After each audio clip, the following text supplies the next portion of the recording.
Shalom, puji Tuhan Bapak Ibu kita ada lagi di hari ini. Mari kita akan melandasi melalui firman Tuhan.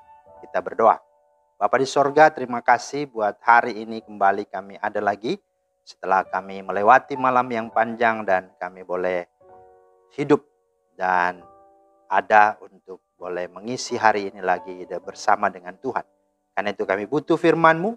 Mohon hikmat pengertian Roh Kudus dalam nama Tuhan Yesus. Amin. Bapak Ibu, firman Tuhan kita terambil dari Rut 4 ayat 16 dan 17. Dan Naomi mengambil anak itu serta meletakkannya pada pangkuannya dan dialah yang mengasuhnya. Dan tetangga-tetangga perempuan memberi nama kepada anak itu, katanya, pada Naomi telah lahir seorang anak laki-laki. Lalu mereka menyebutkan namanya Obed. Dialah ayah Isai, ayah Daud. Nah saudara, tema kita pada hari ini adalah happy ending. Ayat yang kita baca ini merupakan sebuah happy ending dari kisah hidup perjalanan Naomi dan Rut. Di mana Rut pada akhirnya ditebus oleh Boas, kerabat dari Elimelek sendiri.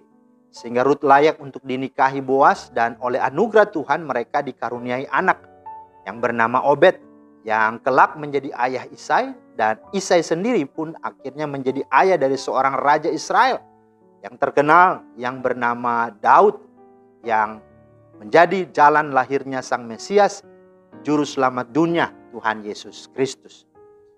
Namun saudara, tahukah kita jika kita coba merenungkan dan memperhatikan seksama kisah perjalanan hidup keluarga Elimelek ini sebelumnya, sangatlah miris dan mustahil kalau bisa mendapatkan kebahagiaan dan privilege atau keistimewaan serta berkat tersebut. Mengapa? Karena sebelumnya Elimelek beserta istri dan anak-anaknya telah meninggalkan Bethlehem dan memilih untuk tinggal dan hidup di Moab. Secara implisit hendak menyatakan bahwa sesungguhnya Elimelek lebih memilih tinggal dan hidup di Moab, bangsa kafir penyembah berhala, daripada bertahan hanya menahan kesulitan bersama Tuhan di Bethlehem, walau hanya untuk sesaat saja. Bagi Elimelek di Moab mereka bisa bahagia karena di sana tidak ada kelaparan dan kekurangan. Tetapi apa yang terjadi saudara? Amsal 16:25 berkata, ada jalan yang disangka lurus tetapi ujungnya menuju maut. Inilah yang dialami oleh keluarga Elimelek. Di Moab, Elimelek hanya hidup beberapa tahun saja. Dan rupanya Elimelek hanya mengantar nyawanya dan hanya numpang mati di sana. Begitu juga dengan Rut, Orpa, dan Naomi, di mana Mahlon dan Kilion, suami-suami mereka pun begitu cepat meninggal, dipanggil Tuhan. Akhirnya status Naomi, Rut, dan Orpa seketika itu menjadi janda. Tetapi yang sesungguhnya menarik dari kisah ini adalah setelah mereka sadari bahwa mereka sudah janda, sudah susah, sudah miskin, terpuruk. Yaitu ketika Naomi hendak kembali pulang ke Bethlehem, ke kampung halaman mereka. Ini bukan sebuah keputusan juga yang mudah. Karena Naomi pasti akan menerima cibiran, hinaan, karena telah meninggalkan Bethlehem. Lalu pulang juga, sudah dalam keadaan susah, sudah berstatus janda. Dan membawa Rut lagi yang notabene-nya adalah orang Moab, orang kafir. Tetapi saudara, semua tantangan dan hal-hal yang mungkin menakutkan ke depan itu tidak mengurungkan dan tidak mematahkan niat Naomi untuk pulang ke Bethlehem. Nah, apa yang menjadi dasarnya dan alasannya Naomi bertindak dengan teguh untuk pulang ke Bethlehem? Yaitu karena Naomi sadar mereka telah berdosa kepada Tuhan. Dan Naomi pun akhirnya berserah penuh kepada keputusan Tuhan kelak.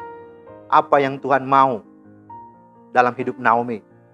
Hal ini Naomi nyatakan saat ia memasuki Bethlehem, di mana orang-orang pada waktu itu melihatnya secara sinis. Alkitab berkata ketika mereka masuk ke Bethlehem, gemparlah seluruh kota itu. Karena mereka dan perempuan-perempuan berkata, Naomi kah itu? Tetapi ia berkata kepada mereka, janganlah sebutkan aku Naomi. Sebutkanlah aku Marah, sebab yang Maha Kuasa telah melakukan banyak yang pahit kepadaku. Dengan tangan yang penuh aku pergi, tetapi dengan tangan yang kosong Tuhan memulangkan aku. Mengapakah kamu menyebutkan aku Naomi? Karena Tuhan telah naik saksi menentang aku, dan yang Maha Kuasa telah mendatangkan malapetaka kepadaku. Nah saudara, dari titik balik hidup Naomi dan Rut inilah yang membuat kisah perjalanan hidup mereka berakhir dengan bahagia. happy ending. Nah, sekarang pertanyaannya apa?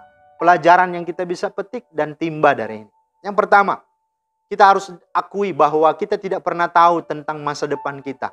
Apa yang akan terjadi dalam hidup kita. Alkitab berkata manusia mengira-ngira jalannya. Tuhanlah yang menentukannya. Amsal 19:21 berkata banyaklah rancangan di hati manusia, tapi keputusan Tuhanlah yang terlaksana. Karena itu, dalam menentukan perjalanan hidup dan masa depan kita, mari kita harus betul-betul datang dan bertanya kepada Tuhan. Belajarlah dari Daud. Segala sesuatu dia berkomunikasi dengan Tuhan.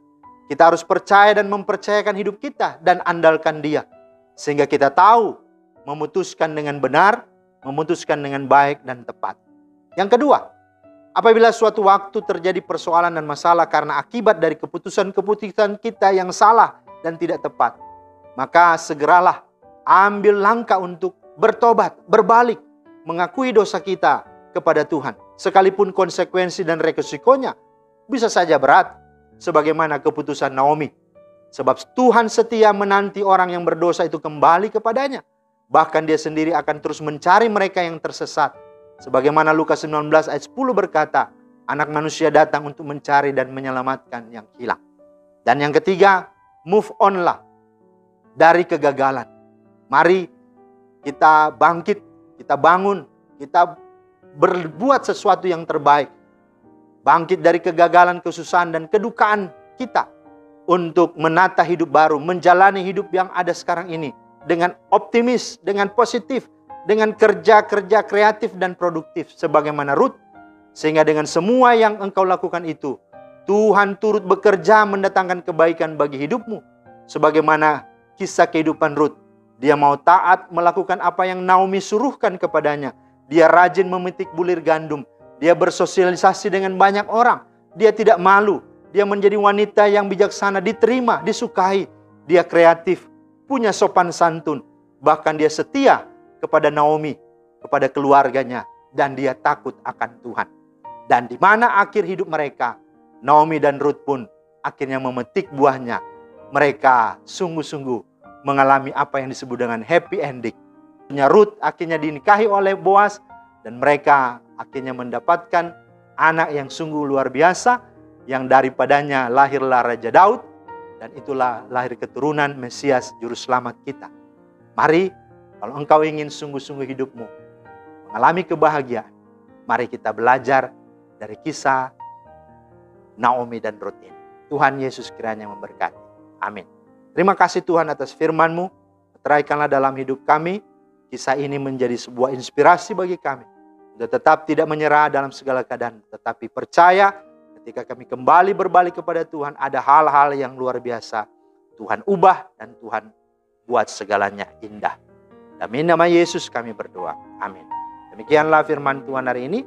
Kiranya menjadi berkat. Selamat beraktivitas. Shalom.